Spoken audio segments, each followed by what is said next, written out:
Ô Père, je sais que tu me redemanderas compte pour le temps que nous avons passé ensemble ce soir.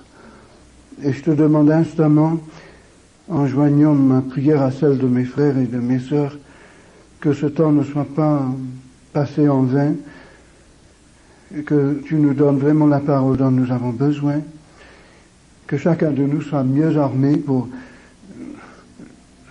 faire face au combat du monde dans lequel nous vivons, et surtout le combat dans le monde invisible contre les puissances des ténèbres. Nous voulons que tu nous remplisses de ton esprit et que tu nous gardes tout près de toi. Seigneur, nous confessons notre péché, le péché de chacun de nous, de moi en premier. Il nous plaît dans le sang de Jésus-Christ. Nous résistons au grand ennemi qui voudra enlever la bénédiction et empêcher que Christ établisse son royaume. Nous lui résistons au nom justement de notre Sauveur et Seigneur Jésus-Christ, le Fils du Dieu vivant.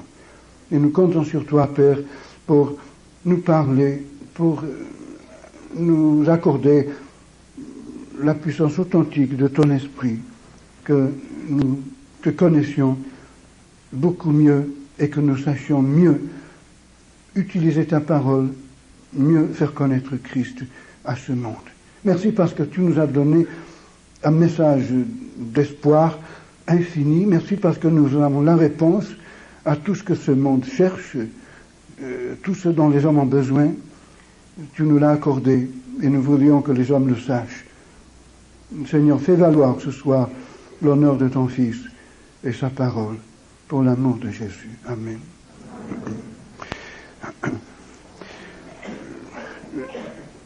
Je pense entamer un sujet particulièrement vaste ce soir, et j'espère le condenser dans un résumé qui vous permettra peut-être de beaucoup mieux étudier la Bible vous-même par la suite. Il s'agit du retour de Jésus-Christ.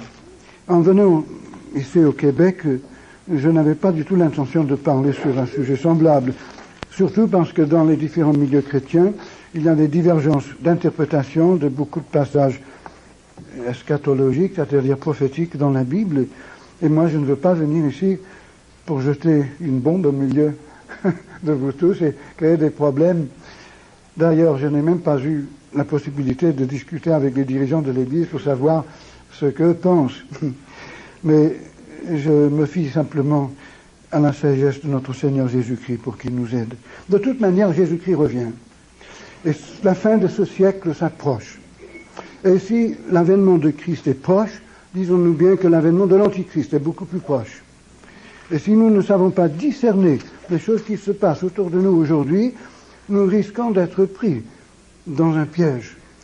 J'aimerais lire avec vous d'abord un passage à la fin de Luc chapitre 21, où Jésus met en garde justement ses disciples en parlant de son retour. Dans Luc 21 et verset 34, il dit « Prenez garde à vous-même ». 21-34. « Prenez garde à vous-même, de crainte que vos cœurs ne s'apesantissent par les excès du manger et du boire, c'est-à-dire par une vie de facilité, dans une société de consommation comme ici, et par les soucis de la vie. » C'est deux choses. Une vie trop facile et aussi les soucis de la vie. Et nous sommes tous accablés par les soucis de la vie. Et ces deux choses risquent d'endurcir, d'appesantir notre cœur et de nous rendre insensibles, sourds, spirituellement myopes, incapables de discerner les signes des temps. C'est ce que Jésus reprochait aux chefs religieux de son époque. Il a dit, vous savez lire les cieux, vous savez s'il va faire beau demain ou non, vous le savez par les nuages et par la couleur du coucher du soleil, mais vous ne savez pas appliquer les prophéties bibliques à notre situation, vous ne savez pas discerner les signes des temps. Et nous avons besoin de discerner ces signes. Je suis arrivé moi-même à beaucoup de conclusions qui pour moi étaient nouvelles, je ne dis pas originales, puisque je les ai trouvées dans la Bible. Mais quand j'étais jeune chrétien, pendant la première année de ma vie de chrétien, j'étais vraiment emballé par le sujet du retour de Christ. Et j'ai lu tous les livres possibles sur ce sujet. Mais au bout d'un an, j'étais complètement confus. J'ai vu des divergences d'interprétation. Et moi, je n'arrivais pas à concilier les différentes interprétations, les différentes théories. Et finalement, j'ai complètement laissé tomber ce sujet. Et pendant 2 ou 3 ans encore, je n'ai pratiquement pas lu la Bible. Mais comme certains d'entre vous le savent déjà, vous qui avez entendu un peu mon témoignage, quand j'avais 23 ans, j'ai commencé à lire la Bible, sérieusement. Non pas pour connaître la Bible, mais pour connaître Dieu. Et en lisant la Bible, je criais vers Dieu nuit et jour qu'il se révèle. Et Dieu s'est révélé d'une façon absolument fantastique. Pendant les années qui ont suivi cette première démarche, Dieu s'est révélé à moi d'une façon progressive, mois après mois, comme une aurore qui se levait sur l'univers tout entier. Il me semblait que je comprenais maintenant un peu quel était l'objectif de Dieu, la pensée de Dieu. Je voyais le chemin qu'il traçait pour son peuple Israël, pour les nations, pour l'Église. Je voyais ce qui se passait dans le monde invisible, dans les cieux. Et de plus en plus, j'étais éveillé aux choses qui se passaient dans le monde autour de nous. J'étais moins effrayé, mais en même temps, j'étais plus averti. Alors Jésus dit ici de nous prendre garde à nous-mêmes, de peur que nos cœurs ne s'apesantissent par ces 2 choses. Trop de luxe, trop d'argent, trop de biens matériels, trop même de choses à manger et à boire. Et deuxièmement, par les soucis de la vie, qui accaparent toutes nos énergies. Et que ce jour ne vienne sur vous, il le dit à ses apôtres.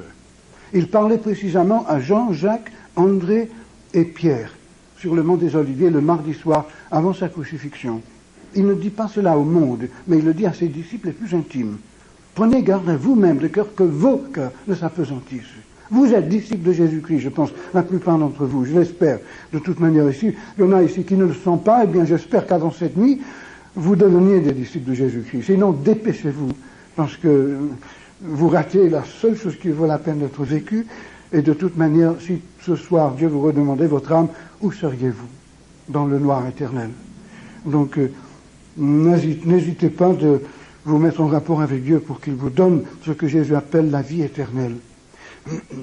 Alors Jésus continue, il dit que ce jour ne vienne sur vous, donc mes apôtres, mes disciples, à l'improviste, car il viendra comme un filet sur tous ceux qui habitent sur la face de toute la terre. Veillez donc et priez en tout temps, afin que vous ayez la force d'échapper. Un autre texte grec dit, afin que vous soyez dignes d'échapper à toutes ces choses qui arriveront et de paraître debout devant le Fils de l'homme, non pas par terre, mais debout, quand Christ viendra. Il est donc possible d'échapper à certaines choses qui vont venir. Jésus ne précise pas lesquelles, mais il dit quand même toutes ces choses, d'échapper à toutes ces choses qui arriveront, les choses dont il parle dans ce chapitre. Je ne sais pas exactement ce qu'il veut dire par là, mais il dit que nous risquons de ne pas échapper à ces choses si nous ne veillons pas et si nous ne prions pas en tout temps.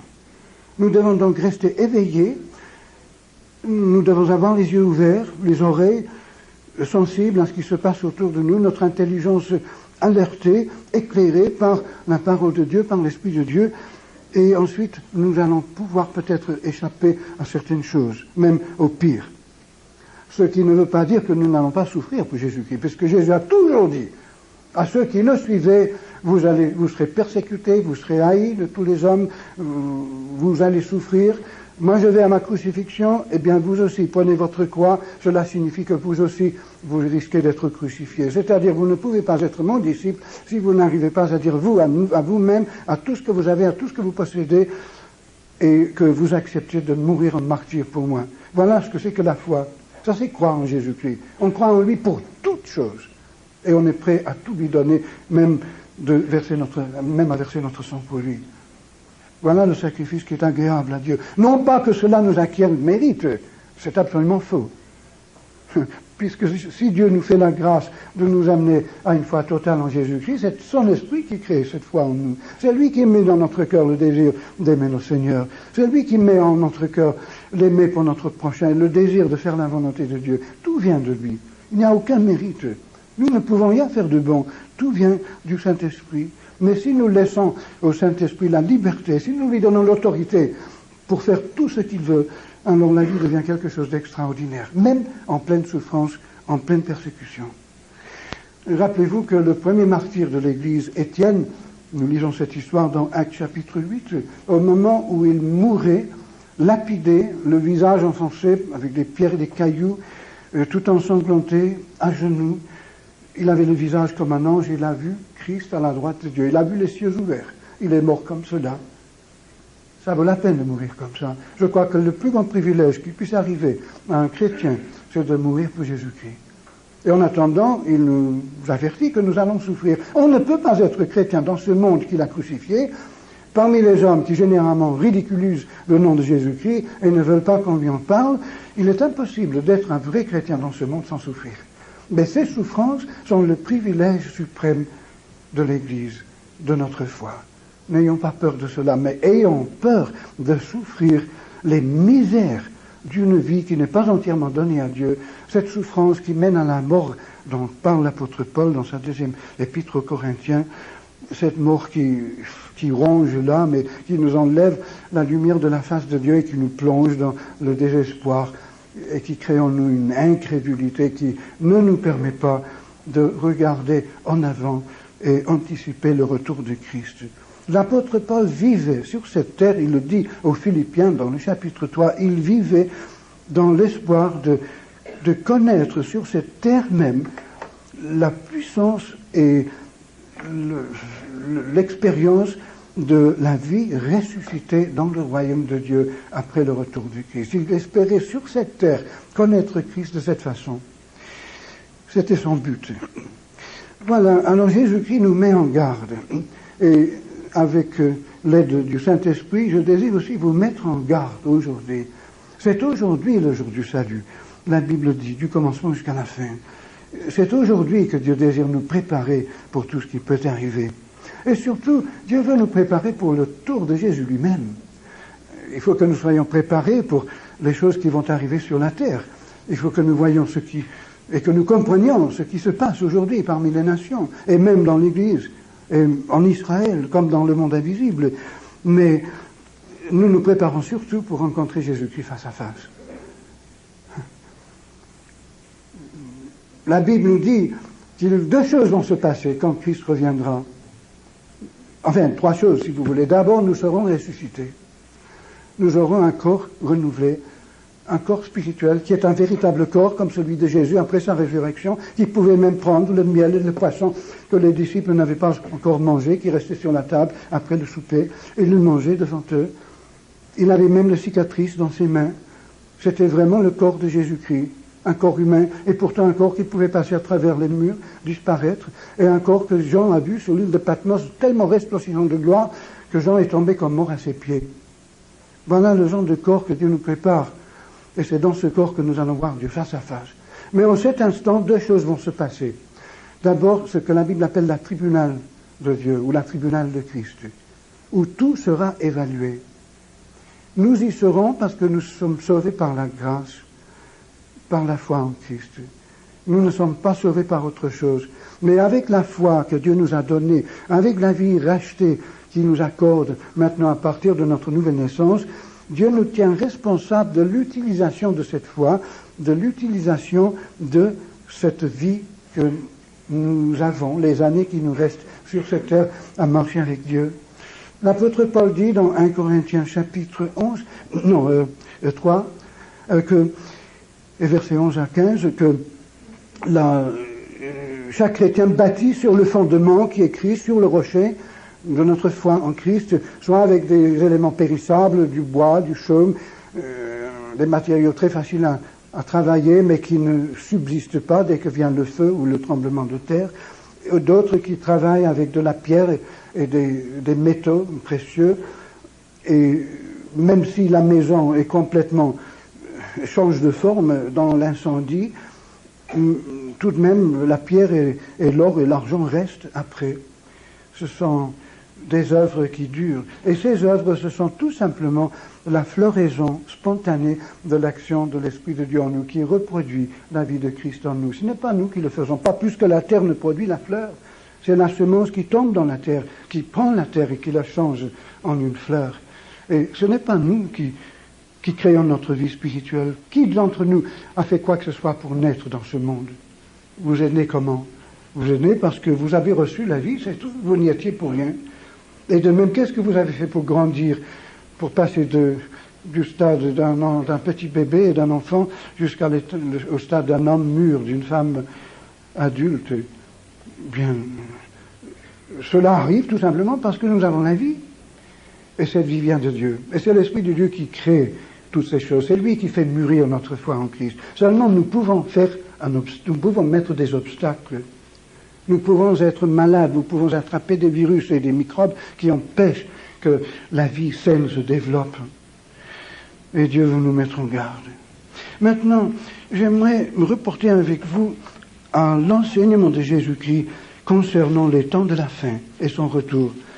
Nous ne pouvons que frôler vraiment ce sujet ce soir, mais j'espère mettre entre vos mains un schéma qui vous permettra de comprendre tout l'enseignement dans la Bible concernant le retour de Jésus-Christ. J'ai parlé pendant ces 15 jours que j'ai passé au Québec sur Jésus-Christ ici, actuellement. J'ai parlé de sa venue sur la terre il y a 2000 ans et de sa mort. Mais ce soir, je voudrais parler de son avènement, du futur. Matthieu chapitre 24 et 25. Jésus était venu à Jérusalem en fin de semaine avant, le vendredi soir. Il a passé la nuit à Béthanie. Il s'est reposé le samedi, le sabbat. Le samedi soir, on lui a fait un grand festin que lui ne voulait pas à Béthanie. Et c'est là que Marie a compris que Jésus ne voulait ni des festins, ni des acclamations, mais tout simplement quelqu'un qui comprenne qu'il allait à la croix. Et c'est là qu'elle a brisé sur la tête de Jésus son flacon de parfum qui valait le salaire d'un ouvrier de tout un an. Et le dimanche, il est venu dans la ville de Jérusalem, acclamé par la foule. Le lundi, il a nettoyé le temple, il a renversé les tables des changeurs de monnaie, et il a renvoyé tous les marchands de la cour du temple. Il a purifié la maison de Dieu. Et le lendemain, il a été harcelé du matin jusqu'au soir par toutes les grandes sommités de la nation, par les Sadducéens, les prêtres, par les pharisiens, les docteurs de la loi, par les Hérodiens, les courtiers du roi Hérode, par les uns et les autres. Et finalement, il est resté le maître incontesté d'Israël. Plus personne n'osait lui poser une question. Et ce soir-là, en sortant de Jérusalem, il a dit « Votre maison vous sera laissée déserte ». Comme Ézéchiel a vu 600 ans auparavant, la gloire de Dieu partir du temple de Jérusalem et passer sur le mont des Oliviers avant de disparaître dans le ciel, juste avant la destruction de Jérusalem par les armées babyloniennes. De même, Jésus maintenant, qui était la gloire de Dieu, quitte le temple. Il dit, vous ne me reverrez plus jamais jusqu'à ce que vous disiez, béni soit celui qui vient au nom de l'Éternel. Je pense qu'il a secoué la poussière de ses pieds, et il est sorti par l'une des portes orientales de la ville. Et il a grimpé sur le mont des Oliviers, et au lieu d'aller à Béthanie pour se coucher tout de suite, il est resté à regarder le coucher du soleil derrière la ville de Jérusalem. Et puis, ses 4 disciples, les plus intimes, sont venus se mettre à ses côtés ou à ses pieds, en disant, Maître, tu as dit que Jérusalem serait détruite. Dis-nous quand. Et c'est là que Jésus donne son grand enseignement sur la fin des temps et le retour et son retour. Nous allons regarder cela. Vous remarquez donc qu'il y a 2 chapitres, mais malheureusement, le savant qui au Moyen-Âge a divisé la Bible en chapitres n'a pas compris exactement la pensée de Jésus. Et la division devrait arriver au verset 32 du chapitre 24. Jusqu'au verset 31 du chapitre 24, nous avons donc un passage que nous allons voir en premier. Ensuite, du verset 32 jusqu'à la fin du chapitre 25, nous avons un passage qui contient cette parabole. Et dans ce premier passage, nous avons 4 sections, divisées en 4 sections. Nous allons les voir l'une après l'autre. Et remarquez que Christ nous donne ici un schéma eschatologique. Je ne sais pas si vous connaissez ce mot eschatologie. Ça vient du mot grec eschatos qui signifie dernier. On parle de prophétie. Quand on parle de prophétie, on pense toujours aux prédictions. Mais le mot prophétie dans la Bible ne veut pas dire nécessairement prédiction. Le mot prophète signifie porte-parole. Les prophètes étaient les porte-paroles de Dieu. Au cours de l'histoire d'Israël, les prophètes étaient des hommes et des femmes que Dieu suscitait et qui ramenaient le peuple de Dieu toujours à la loi, qui dénonçaient le péché, qui renforçaient les promesses de Dieu avec leur prédication. Et souvent, ils voyaient très clair, ils savaient très bien que certaines choses allaient arriver parce qu'ils connaissaient tellement bien la pensée de Dieu et surtout la parole de Dieu, la loi, avec la grande prophétie que Moïse a donnée avant de passer dans l'éternité. Dans Deutéronome 28 à 30, les prophètes se basaient entièrement sur la parole de Dieu. Ils ne tiraient pas le message de l'air de cette façon, ce n'était pas leur intuition simplement qui sortait ces vérités qu'ils prononçaient, mais tout était fondé sur la parole de Dieu. Et dans le langage vulgaire, populaire, on pense que le prophète est tout le temps en train de prédire l'avenir. C'est pas vrai. Le prophète est tout le temps en train de ramener les hommes vers Dieu. Surtout le peuple de Dieu, vers Dieu et vers la parole de Dieu. Ça, c'est le rôle du prophète. Et nous devons prier que Dieu suscite beaucoup de prophètes ici au Québec, qui nous mettent toujours au pied du mur et devant la parole de Dieu, qui nous ramènent toujours dans la vérité biblique. Mais alors, parce que les prophètes prévoyaient les choses qui arrivaient avec tellement de clarté, le mot prophétie a donc acquis cette signification de prédiction. Mais lorsqu'on étudie sérieusement la Bible, il est préférable de ne pas utiliser cela dans le sens de prédiction. Et les théologiens ont inventé un autre mot, eschatologie, qui veut dire tout simplement l'étude des dernières choses, ce qui va arriver dans les derniers jours, donc à la fin du siècle et à la fin du monde, etc. Donc eschatologie, l'adjectif eschatologique, c'est quand même très simple. Alors si je parle d'eschatologie, eschatologique ce soir, vous savez ce que je veux dire. Traduisez-le par prophétique si vous voulez, ou prophétie, ça m'est égal. Alors, dans ce chapitre 24, jusqu'au verset 31, Jésus nous donne quatre tableaux.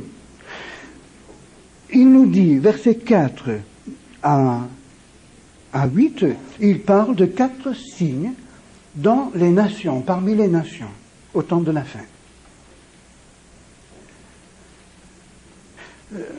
Dans le verset 9 jusqu'au verset 14, il donne 3 signes dans l'Église, au temps de la fin.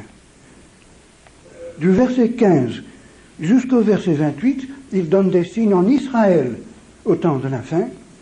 Et du verset 29 au verset 31, il donne des signes dans les cieux au temps de la fin. Donc il y a 4 catégories de signes. Et en étudiant la Bible, en étudiant toutes les prophéties, les messages eschatologiques de la Bible, Ancien comme Nouveau Testament, l'Esprit de Dieu peut mieux nous clarifier si nous reconnaissons ces 4 catégories de signes. Souvent, une confusion terrible provient du fait qu'on mélange des choses que Dieu dit sur Israël avec des choses que Dieu dit, par exemple, sur l'Église, ou des choses que Dieu dit sur l'Église, on les mélange avec ce que Dieu dit sur les nations. Et si nous gardons ces catégories dans notre esprit, nous pouvons beaucoup mieux interpréter les prophéties bibliques. Non seulement Jésus nous donne ici les 4 catégories de signes que nous retrouvons dans toute la Bible d'ailleurs. Évidemment, les signes dans l'Église, on n'en voit pas beaucoup dans l'Ancien Testament. Il y a quand même le germe de la prophétie de l'Église, mais ce n'est pas encore développé puisque l'Église n'existait pas encore. Mais Jésus nous donne aussi un ordre chronologique. Il nous donne une certaine séquence, si on peut le dire. Il dit dans les versets 5 à 8, il nous donne certains signes parmi les nations, mais à la fin du verset 6, il dit, ce n'est pas encore la fin. Et puis au verset 8, il dit, tout cela ne sera que le commencement des douleurs. Donc ces signes, je les appelle les signes précurseurs du retour de Christ parmi les nations. Et ensuite, Jésus dit, au verset 9, alors, donc il situe la prédiction qui suit, il dit que quand on voit parmi les nations certaines choses s'accomplir, nous pouvons nous attendre à ce que certaines choses s'accomplissent aussi dans l'Église. Alors, et il nous donne 3 signes dans l'Église que nous allons regarder dans un moment. Et à la fin de ces 3 signes, à la fin du verset 14, Jésus dit, alors, donc il situe chronologiquement ce qui suit, alors viendra la fin. Mais la fin n'est pas le retour de Christ en gloire. La fin, ce sont des choses qui se passent en Israël, à Jérusalem, avec ce que les prophètes appellent l'abomination de la désolation, c'est-à-dire la dégradation du temple à Jérusalem, avec l'Antichrist qui s'assied dedans, etc. Et puis la grande tribulation d'Israël. Et au verset 29, aussitôt après ces jours de détresse, donc en Israël, il y a des signes dans les cieux. La lune, les étoiles, le signe du Fils de l'homme qui apparaît, l'appel de Dieu qui rassemble tous ses élus des 4 coins du monde, etc. Et l'apparition de Christ et sa descente en gloire. Alors, lorsque nous avons dans notre esprit cet ordre chronologique, avec aussi les 4 catégories distinctes, nous risquons beaucoup moins de nous perdre dans notre interprétation de la Bible. Je ne vais pas ce soir rentrer dans les détails de toutes ces interprétations, parce qu'il y aurait tellement de choses à faire. En étudiant ces 2 chapitres, on en a pour des mois et des mois d'études. Parce qu'on met en corrélation tous les autres passages dans la Bible. On peut tout greffer, il me semble, sur ce schéma. Jésus a dit beaucoup d'autres choses aussi, à d'autres moments concernant les temps de la fin. Mais on peut greffer son enseignement sur le schéma qu'il nous donne ici. Matthieu, évidemment, était un peu mathématicien. Il passait sa vie à compter les sous. C'était un percepteur, je ne sais pas comment vous les appelez ici au Québec, un percepteur, un inspecteur des impôts. Alors il passait tout le temps, toute sa vie dans les chiffres. Et Dieu a voulu avoir un petit mathématicien dans l'équipe de Jésus-Christ parce qu'il nous donne dans tout son évangile une sorte de tableau mathématique. Il groupe les enseignements de Jésus-Christ et en fait en ressortir le schéma mathématique. C'est très intéressant, c'est utile, ça nous donne une sorte de squelette sur lequel nous pouvons greffer la chair de toutes les autres parties de la Bible qui concernent la vie et les enseignements de Jésus-Christ. C'était un don particulier que Dieu avait donné à Matthieu. Alors, regardons un moment la première partie, donc les signes parmi les nations. Luc, dans son évangile, pour étudier évidemment cet enseignement de Christ concernant son retour en détail, il faut mettre en parallèle Marc chapitre 13, c'est la même prophétie mais bien raccourcie. Marc ne donne pas tout ce que Matthieu nous donne, et Luc 21, donc Marc 13 et Luc 21. Et dans Luc 21, il y a un autre signe qui est ajouté. Ici, les signes sont des guerres et des bouleversements, des révolutions, etc. Et des famines et des tremblements de terre. Mais tout cela précédé par de faux Christ. Les faux Christ prolifèrent aujourd'hui. Les faux Christ ne sont pas seulement des hommes comme ce fameux Christ de Montfavet, Georges Roux, qui il y a quelques années a fondé une secte en France, mais je crois que le faux Christ, nous le voyons dans les différentes sectes aujourd'hui qui déforment la vérité. Il y a le faux Christ que nous présentent les soi-disant témoins de Jéhovah, un Christ qui, n'étant pas Dieu, ne pouvait pas mourir pour les péchés des hommes. Un Christ qui ne peut pas sauver, qui ne peut pas donner la nouvelle naissance. C'est un faux Christ. Il y a le faux Christ aussi de la religion des Mormons. Il y a tellement de faux Christ qui nous sont présentés aujourd'hui. Il y a aussi le Christ œcuménique qui nous dit en somme, peu importe ce que vous croyez, pourvu que vous soyez tous dans le grand bateau, tous ensemble. Il y a tellement de faux Christ qui nous sont présentés aujourd'hui, et je crois qu'il y en aura de plus en plus. Alors Jésus nous met en garde, il dit attention, ça va venir. Et Luc ajoute un cinquième signe, peste. Et je me demande si la prolifération, par exemple, du cancer et d'autres choses n'est pas aussi un signe des temps de la fin. Évidemment, la Bible nous donne beaucoup plus de signes que cela. On pourrait, si on avait le temps, dresser une liste peut-être longue comme ça de signes prédits dans l'Ancien et dans le Nouveau Testament pour l'époque où nous vivons aujourd'hui, qui s'accomplissent sous nos yeux. Il y en a d'ailleurs beaucoup qui se sont accomplis dans le passé. D'ailleurs, toutes les prophéties qui devaient s'accomplir autrefois, par exemple lorsque Christ est venu, lorsque Jérusalem a été détruite en l'année 70 de notre ère, lorsqu'elle a été détruite en l'année 586 avant Jésus-Christ, la destruction également de Samarie, enfin, X choses, mais toutes les prédictions que Dieu a données dans la Bible qui devaient être accomplies autrefois, toutes se sont accomplies jusqu'à la lettre. Et pourquoi est-ce que les prédictions qui concernent la fin de ce siècle, le retour de Christ, ne s'accompliraient pas non plus? En tout cas, nous qui croyons en Dieu, nous savons que ces choses vont s'accomplir. Et si nous savons quelles sont ces choses, nous ne sommes pas surpris quand elles arrivent. Donc nous attendons maintenant à la fin du siècle, avant le retour de Christ, nous attendons à voir de plus en plus de faux Christ, de caricatures de Jésus-Christ, de fausses doctrines sur Christ qui se présentent et qui voudront de plus en plus envahir même les églises évangéliques et apporter une fausse conception de la foi chrétienne. Et les guerres, les tremblements de terre, le terrorisme, les révolutions, les bouleversements, on n'a pas besoin d'en parler. C'est de plus en plus net et clair. Et les familles, les centaines de millions de personnes qui sont mortes de famine, y compris des millions et des millions de petits-enfants ces dernières années, depuis 10 ou 20 ans. Les conditions de famine qui existent actuellement dans plusieurs parties du monde, alors qu'ici nous avons le ventre plein, on a tout ce qu'il nous faut.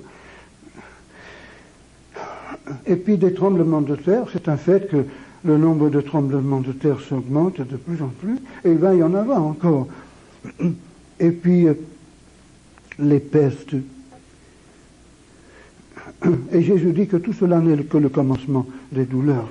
Alors, au lieu de s'affoler, au lieu de perdre courage, nous affrontons ces choses avec équanimité, avec foi. Nous savons que ces choses vont arriver et ça ira certainement de pire en pire à la fin des temps.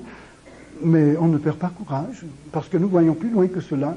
Nous savons que très bientôt, Jésus-Christ va établir son règne et nous fixons nos regards sur son retour. C'est cela qui nous intéresse. Et en attendant, nous passons à travers les différentes épreuves qui peuvent venir sur cette terre avec notre foi en Christ intacte et même nous nous réjouissons. Jésus a dit à ses disciples, quand vous voyez ces choses commencer à arriver, c'est dans Luc 21, levez vos têtes parce que votre rédemption s'approche. Imaginez, mes amis, si dans peut-être 5 ou 10 ans, le royaume de Dieu s'établit sur cette terre. Quelle chose fantastique. Jésus revient, Israël se convertit, les nations se mettent à genoux devant Jésus-Christ et toute langue le confesse comme Seigneur. J'attends ce jour avec impatience. Alors quand je vois toutes les misères qui se produisent sur la terre, tout en ayant un cœur de compassion pour mes semblables, quand même je me réjouis. Et je sais que bientôt Jésus va accomplir toutes les prophéties de tous les prophètes de l'Antiquité et il va mettre la paix. Il va d'ailleurs préparer sa nouvelle création. Alors, Jésus dit au verset 10, verset 9, alors, vous savez, quand j'étais jeune chrétien, j'entendais toutes sortes de prédications sur le retour du Christ, et tous les passages désagréables, dans l'Ancien comme dans le Nouveau Testament, on les mettait sur le dos du Juif. Et toutes les belles promesses, on se les appropriait. On disait, ça c'est pour nous, c'est pour l'Église. Mais au bout d'un certain temps, j'avais l'impression que ça ne collait pas. Et j'étais de plus en plus troublé. Mais j'avais peur de m'appliquer les passages désagréables. D'abord, j'écoutais avec plaisir les prédicateurs qui disaient l'Église ne va jamais souffrir, Dieu aime beaucoup trop son Église pour qu'elle souffre, il la choisit, il la protège, etc. Mais moi, j'avais été élevé en Espagne, sous l'ombre de l'Inquisition. Je savais tout ce qui s'était passé au travers des siècles dans ce pays, les gens qui avaient été torturés jusqu'à la mort, etc. Puis je savais que dans d'autres pays, il y avait des gens qui étaient en prison, torturés, mis à mort pour Christ. Et puis j'ai commencé à lire l'histoire de l'Église. Et j'ai vu qu'à travers les siècles, depuis l'époque de Jésus-Christ jusqu'à maintenant, les vrais chrétiens, les églises qui étaient rattachées à la Bible, étaient presque toujours terriblement persécutés, souvent même par la grande église du Moyen-Âge et par les autorités qui l'appuyaient. Et cette histoire d'une église qui ne souffre pas, je n'ai pas pu réconcilier cette idée avec les enseignements de Jésus-Christ, qui mettait la croix devant tous ceux qui le suivaient. Je ne l'ai pas réconcilié non plus avec ce qui se passait dans le monde, ni avec l'histoire de l'église. Alors, j'ai commencé à regarder ma Bible avec des yeux ouverts, mais tout en tremblant. Mais finalement, il a fallu que je prenne à la lettre toutes ces choses. Et Jésus dit ici textuellement, en parlant non pas aux Juifs incrédules, mais à ses apôtres, il dit, alors vous, on vous livrera au tourment. Et vous serez, l'on vous fera mourir, et vous serez haïs de toutes les nations à cause de mon nom. Oh. Est-ce qu'on peut vraiment s'appliquer ce passage? Est-ce que cela signifie qu'à la fin des temps, avant que Jésus ne revienne, nous risquons de passer par une persécution globale, mondiale? Vous savez, même si on ne lisait pas la Bible, rien qu'en regardant ce qui se passe dans le monde aujourd'hui, moi je dirais oui. Il me semble que tout se prépare pour cela. Nous, en Occident, depuis des générations, nous avons été protégés, pas tellement au Québec. Vous, chers Québécois, vous en savez quelque chose. Mais dans le monde francophone, dans l'Occident en général, on a été protégés. La police nous protège, la loi nous protège. Il y a tellement d'évangéliques, tellement de chrétiens, tellement de prieurs, tellement de connaissances de la Bible. La conscience de ces pays a été sensibilisée depuis la Réforme. On ne persécute pas les minorités, on protège les faibles, etc. Mais tout cela est une situation artificielle. Nous avons joui de ces libertés parce qu'il y a 300-400 ans, il y avait des milliers de chrétiens bibliques qui étaient prêts à mourir pour leur foi, qui allaient en prison, qui passaient leur vie sur les galères françaises, qui étaient persécutés, qui étaient étranglés, brûlés vifs. Et parce qu'il y avait des hommes, surtout ceux qui traduisaient la Bible et qui répandaient la Bible en Europe, ils ont payé terriblement cher la liberté qu'ils nous ont acquise par leur souffrance. C'était la diffusion de la Bible en Europe il y a 400 ans qui a éveillé la conscience de l'Europe et qui a établi un climat de tolérance et de liberté. Mais je ne crois pas que ce climat puisse durer très longtemps. Maintenant que ces nations rejettent de plus en plus la Bible, maintenant que notre civilisation n'est plus bâtie en grande partie sur l'évangile de Christ, on a recours à l'existentialisme, au marxisme, à l'humanisme moderne qui finalement traite l'homme comme un animal ou comme une machine, au lieu d'être un être précieux créé à l'image de Dieu et racheté par le sang de Christ. Et de plus en plus, le climat nous prépare pour la persécution des minorités. Quand viendra une grande crise grave dans ce monde, lorsque les nations auront vraiment peur, on verra. De toute manière, Jésus dit, on vous persécutera. Alors, quand on voit les signes s'accomplir dans les nations, alors préparez-vous pour la persécution. Alors, mes amis, moi, je serais un faux prophète si, en venant au Québec, je vous disais, oh, ce sera facile, il y aura la paix, ne vous inquiétez pas. Et justement, le prophète Jérémie, et le prophète Ézéchiel, qui ont vécu au moment où Jérusalem a été détruite par les armées babyloniennes 600 ans avant Jésus-Christ, ils disaient paix, paix, sécurité, vous n'allez pas souffrir, etc. Et ces prophètes de Dieu, Jérémie, Ézéchiel, ils dénonçaient ces faux prophètes. Ils disaient qu'il y avait un esprit de mensonge dans leur bouche. Et malgré qu'Ézéchiel, Jérémie et les autres prophètes de l'époque aient prophétisé des désastres pour un Israël qui ne voulait plus obéir à la parole de Dieu, bien qu'ils aient été rejetés par leur génération, quand même leurs prophéties se sont accomplies, et finalement tout le monde a reconnu que c'était eux qui avaient la vérité, non pas les autres. Alors, moi j'espère, chers amis, que Dieu nous donnera encore de bien des années de liberté. Non pas pour qu'on ne souffre pas, parce que quand même la souffrance pour Christ, c'est notre privilège suprême. C'est la seule chose dont on pourra être fier quand on le verra face à face. Mais surtout, pour que nous puissions parachever l'évangélisation du monde. Il y a, si je ne me trompe pas, encore 1000 langues au moins dans le monde. La plupart parlent par de petites tribus, en Afrique, en Amérique latine, en Asie, en Inde, mais qui n'ont jamais rien entendu sur Jésus-Christ, qui n'ont pas une seule page, ni une cassette du Nouveau Testament traduit dans leur langue. Et il me semble que tant que nous n'avons pas, notre conscience n'est pas suffisamment éveillée pour apporter l'Évangile à toutes les langues, à toutes les tribus, nous ne pouvons pas considérer que notre tâche est accomplie. De toute manière, que nos libertés nous soient enlevées ou non, je crois que nous devons nous préparer pour une persécution, et je pense la plus grande persécution que le monde ait jamais vue. Et en attendant, œuvrons. En attendant, la porte est ouverte. Et puis, je veux dire ceci, je ne crois pas du tout que Dieu soit capricieux ni fataliste.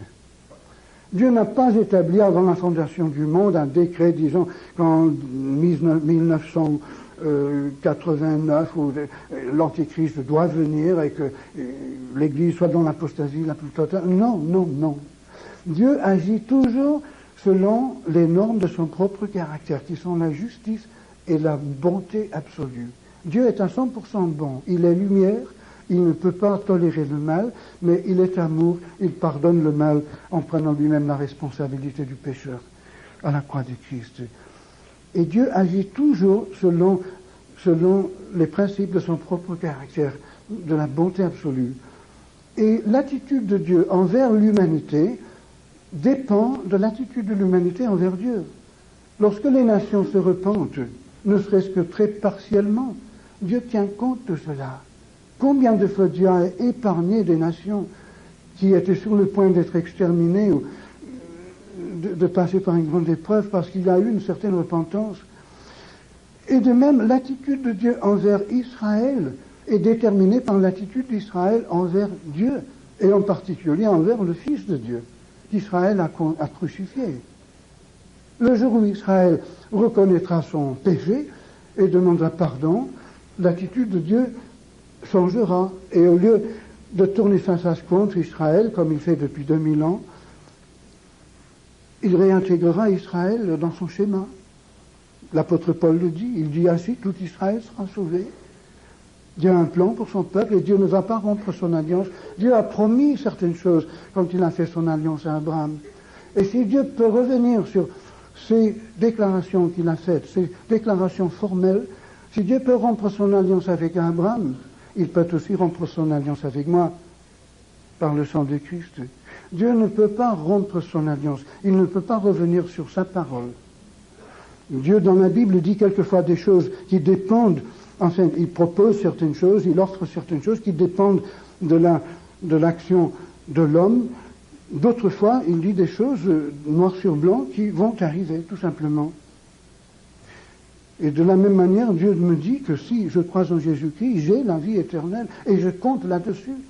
La seule chose qui me donne la certitude de mon salut éternel, c'est la parole de Dieu, qui me dit que du fait que Jésus-Christ a versé son sang pour moi, à la croix, et du fait qu'il est ressuscité, ce qui prouve que sa mort a été efficace pour effacer mon péché, je sais que je suis sauvé, parce que Jésus dit, celui qui croit en moi a la vie éternelle.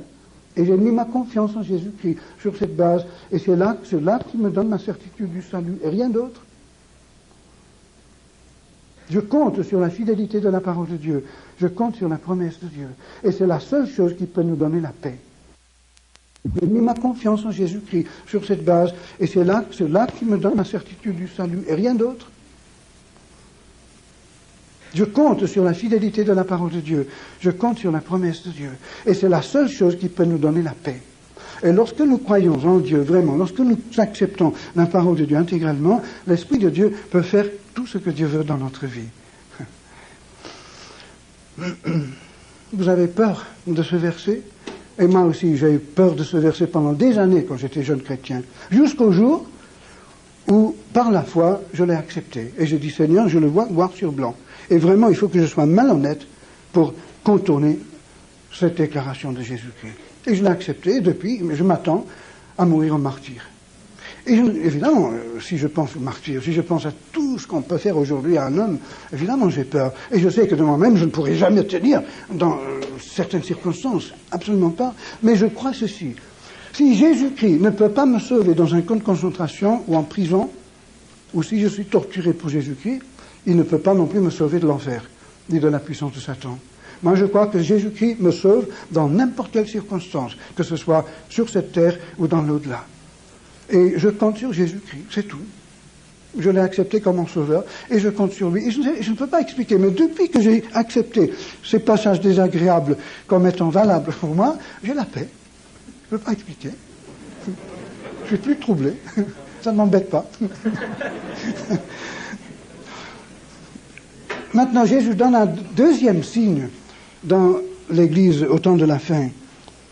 Il dit que verset 11, plusieurs faux prophètes, verset 10. Alors, aussi plusieurs succomberont. Le mot grec, il vaut mieux le traduire, beaucoup de personnes succomberont et se trahiront, se haïront les uns les autres. Plusieurs, ou plutôt beaucoup de faux prophètes s'élèveront et ils séduiront beaucoup de gens. Et parce que l'iniquité se sera accrue, la charité ou l'amour du plus grand nombre se refroidira. C'est un peu effrayant, n'est-ce pas? Alors non seulement nous sommes confrontés à la possibilité d'une très grande persécution un jour, mais nous sommes confrontés à la possibilité, ou plutôt la certitude, d'une grande apostasie spirituelle. Le mot apostasie veut dire révolte contre Dieu, détournement, n'est-ce pas? C'est-à-dire une grande partie de ce qu'on appelle l'Église de Jésus-Christ va finalement, à la fin du siècle, se détourner de la vérité et deviendra même un instrument pour persécuter ceux qui voudront rester fidèles à la parole de Jésus-Christ. Moi, je crois que ce que nous avons à craindre, ce n'est pas tellement la persécution, mais c'est ce deuxième signe, de craindre que nous soyons entraînés, séduits, bafoués par la séduction, par la propagande. Et plus nous nous laissons imprégner de l'esprit du siècle, plus nous écoutons la voix de ce monde, plus nous sommes conditionnés. Et c'est pour cette raison, mes amis, que j'ai tellement peur de la télévision. Je sais qu'il ne faut pas être fanatique, et je ne juge personne sur cette question. Mais je sais qu'il y a une puissance terrible dans cette chose. Encore ici, au Canada, vous avez la possibilité d'avoir entre vos mains, en tant que chrétien, la télévision pour prêcher l'évangile, etc. Mais en Europe, il n'y a pas un seul pays, sauf l'Italie, où les chrétiens puissent utiliser la télévision. Dans tous les autres pays, même en Angleterre, c'est un monopole contrôlé plus ou moins par le gouvernement. Il n'y a pas de liberté dans ce domaine.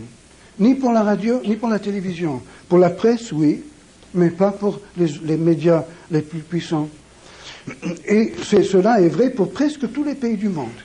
Il n'y a vraiment qu'ici en Amérique du Nord que vous avez cette liberté. L'Église en Amérique du Nord a été suffisamment éveillée pour voir la valeur de cet instrument. Alors qu'en Angleterre, par exemple, les chrétiens évangéliques disaient « Oh, tout cela vient de Satan, c'est l'Antichrist qui... » alors ils n'y touchent pas. Et le résultat, c'est que tous ces médias sont passés entre les mains de l'ennemi. Et lorsqu'on a la télévision chez soi, et tous les jours, on voit ces films, les nouvelles, la propagande, tout, que ce soit des réclames ou autre chose, il y a toujours l'esprit du siècle qui pénètre. Autrefois, quand on rentrait chez soi, on pouvait fermer la porte, on avait sur le mur des versets bibliques, tout dans notre maison pouvait nous parler de Dieu. Mais maintenant, le monde vient directement chez nous, du matin au soir. Et même nos enfants grandissent devant cette chose.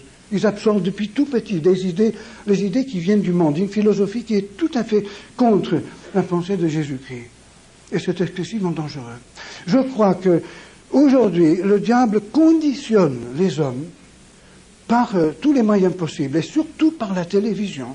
Il les conditionne, il les abrutit, de manière à ce qu'ils ne pourront plus faire la distinction entre le vrai et le faux. D'ailleurs, par la télévision, on peut faire passer n'importe quel mensonge. Avec des manipulations, on peut faire ce qu'on veut de la télévision. Francis Schaeffer, je ne sais pas si vous avez entendu de lui, c'est un véritable prophète de notre siècle, un chrétien qui a écrit plusieurs livres, nous a ouvert les yeux sur beaucoup de choses. Il nous a décrit certaines méthodes de manipulation et que les autorités ou même que les commerciaux peuvent utiliser aujourd'hui pour endoctriner les gens en profondeur à leur insu. Avec la télévision, on peut vous endoctriner en profondeur sans que vous le sachiez. On peut faire passer, par exemple, par un cliché sur 20, une formule qui se répète constamment au fur et à mesure que le film tourne, mais vous n'êtes pas conscient d'avoir vu ce cliché qui passe comme cela. Mais cela passe dans votre subconscient et c'est enregistré. Il y a tellement de choses. On peut mettre des produits dans l'eau, dans l'eau de ville, par exemple. Dans les pays où il y a la dictature, de plus en plus, on a la possibilité de manipuler toute la population. Alors quand viendra le grand Hitler, le grand dictateur du temps de la fin, il aura à sa disposition tous les réseaux mondiaux de télévision, plus tous les autres moyens de propagande, plus une police secrète universelle, et aussi il aura entre ses mains l'économie du pays, du monde tout entier, de manière à ce que personne ne pourra ni vendre ni acheter sans avoir la marque de la bête sur la main. Ça veut dire que toute action sera contrôlée, et sur le fond, ça veut dire que toute pensée sera contrôlée également. Et le monde se prépare pour cela. Et je crois que, comme la Bible nous le dit bien des fois, même le peuple de Dieu, même les chrétiens doivent rester éveillés. Jésus dit carrément, prenez garde que personne ne vous séduise. En parlant des temps de la fin, il dit constamment, chaque fois, prenez garde que personne ne vous séduise. Prenez garde que votre cœur ne s'appesantit. Et puis, imaginez un peu, si par exemple, d'ici 10 ans, l'Antichrist est sur Terre, que j'espère que ce ne sera pas le cas, si par exemple dans 10 ans, l'Antichrist est sur Terre, non seulement tout le monde sera conditionné par la propagande et par la philosophie du siècle, mais lui-même il aura un tel magnétisme, un visage qui hypnotise, comme Hitler a tenu toute la nation allemande, la nation peut-être la plus avancée du monde. Il l'a tiré par le bout du nez, il l'a amené jusqu'à la catastrophe la plus totale, avec l'extermination de millions de personnes, et en plongeant le monde dans une guerre atroce dont nous souffrons tous encore aujourd'hui. Alors, si ce visage vient sur l'écran tous les jours, et tout le monde est tenu de regarder les programmes où lui parle, est-ce que vous pouvez vous imaginer que les gens résisteront à la séduction de ce visage et de cette propagande? La Bible parle d'une image qui parle au temps de la fin. L'image de la bête. Et précisément parce que l'homme aujourd'hui refuse la Bible, refuse de croire que Dieu a créé l'homme à son image, et refuse de croire qu'il y a un homme, Jésus-Christ, qui est l'image de Dieu, Dieu livre l'homme à ses propres penchants. Aujourd'hui, l'homme il veut croire qu'il est un animal qui évolue, qu'il vient du singe ou de je ne sais quoi. Et Dieu dit finalement, bon, alors si vous voulez vraiment croire que vous êtes fait à l'image de la bête, finalement vous allez adorer cette image. C'est extraordinaire comme tout ce qui se passe aujourd'hui dans le monde, écrit par des hommes qui ont vécu il y a 2000 ans, même 3000 ans, certains d'entre eux, même plus, se concrétise sous nos yeux. L'apôtre Jean, c'était un pêcheur au bord du lac de Galilée, qui a suivi Jésus pendant 3 ans. Mais dans l'Apocalypse, il nous montre une vision extraordinaire de choses qui s'accomplissent déjà sous nos yeux. Mes amis, Dieu veut que nous ayons les yeux ouverts. Dieu ne veut pas que nous soyons pris au piège. Les prophéties bibliques n'ont pas été données pour satisfaire à notre curiosité, non pas pour que nous puissions prédire l'avenir, comme une diseuse de bonne aventure, absolument pas. Il y a beaucoup de choses que nous ne savons pas encore interpréter. Mais si nous connaissons les Écritures, au fur et à mesure que ces choses arrivent, nous les reconnaîtrons. Nous ne serons pas pris au piège. Nous sommes avertis. Mais alors, Jésus donne un 3e signe dans l'Église. Versets 13 et 14, il dit « Celui qui persévérera jusqu'à la fin sera sauvé. Et cette bonne nouvelle du royaume sera prêchée dans le monde entier pour servir de témoignage à toutes les nations. Et alors viendra la fin. » celui qui persévérera jusqu'à la fin sera sauvé. Est-ce que nous sommes donc sauvés par la persévérance? Autrement dit, est-ce qu'il y a un autre évangile que l'évangile de la grâce de Dieu? Ou est-ce que nous sommes sauvés également par notre endurance, notre capacité, notre force, etc.? Je ne le crois pas. Je crois qu'il y a un seul évangile. L'apôtre Paul dit que si même un ange du ciel prêchait un autre évangile, qu'il soit maudit, qu'il soit anathème. C'est un mot hébreu qui signifie maudit.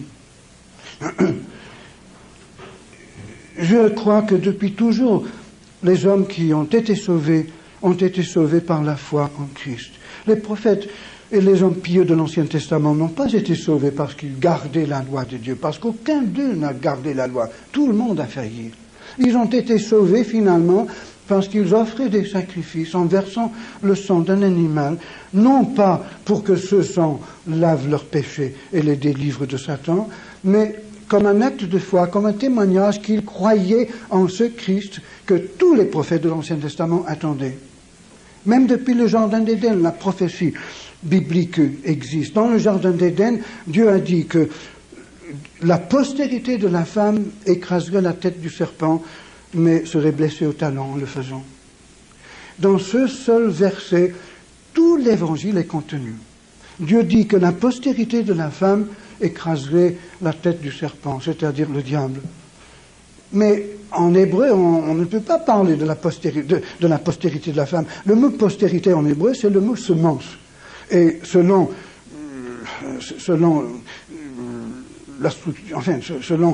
la conception de la langue hébreu, on ne peut pas parler de la semence de la femme. C'est un non-sens. La semence vient de l'homme. Alors dire qu'une femme aura une semence, c'est un non-sens linguistique.